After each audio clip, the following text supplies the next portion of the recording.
Pradeep Joshi channel को subscribe करना बिल्कुल फ्री है। सब्सक्राइब करें और इस बेल आइकन को दबाएं हमारे नए वीडियोस सबसे पहले देखने के लिए।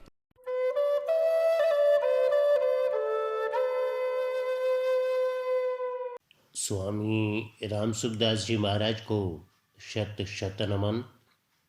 आज का विषय है मन की हलचल का कारण क्या है। महाराज जी के शब्दों में, जब मन में हलचल होने लगे तभी यह विचार करना चाहिए कि इसका कारण क्या है। गहराई से विचार करने पर पता लगेगा कि अपनी मन चाही का न होना और अनचाही का हो जाना, यही मन की हलचल का कारण है। भक्ति योग की दृष्टि से शरीर, प्राण, इंद्रियां, मन और बुद्धि तथा मैंपन अपना नहीं है, अपितु सब कुछ भगवान का है। इनको अपना और अपने को भगवान से अलग मानना, इस विपरीत मान्यता से ही मन में दुख और हलचल होती है।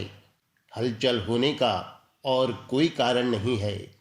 जो कुछ होता है वह हमारे परम सुहृद प्रभु का मंगलमय विधान है, यह सोचकर प्रसन्न होना चाहिए। उल्टे मन को मैला करना सर्वथा नासमझी ही है। ज्ञान योग की दृष्टि से शरीर, प्राण, इंद्रियां, मन और बुद्धि तथा मैंपन सब कुछ प्रकृति का है। मैं का आधार परमात्मा तत्व है, वह अपना स्वरूप ही है।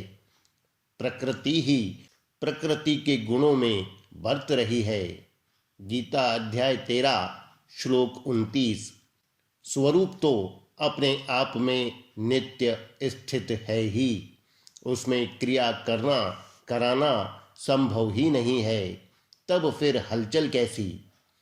कर्मयोग की दृष्टि से शरीर, प्राण, इंद्रियां, मन और बुद्धि तथा मैंपन, यह सब कुछ अपना नहीं संसार का है और इनको संसार की सेवा में ही लगाना है। अपने लिए इनकी आवश्यकता नहीं है। इनको अपना तथा अपने लिए मानने से ही दुख आता है और हलचल होती है। यह मान्यता, यह भूल मिट गई, फिर दुख और हलचल कैसे रह सकती है। ज्ञान योग, भक्ति योग, कर्म योग, पुरुषार्थवाद और प्रारब्धवाद, इन सब का तात्पर्य मन की चिंता को मिटाने में ही है, कर्तव्य कर्म को छुड़ा देने में बिल्कुल नहीं है। उपर्युक्त दृष्टियों से यह बात सिद्ध होती है कि शरीर आदि को चाहे तो भगवान का, चाहे प्रकृति का और चाहे संसार का मान लो, ये अपने नहीं हैं। इस नित्य सिद्ध बात को न मानकर अपना मानना भूल और बेसमझी है। यही दुखों का और हलचल का कारण है।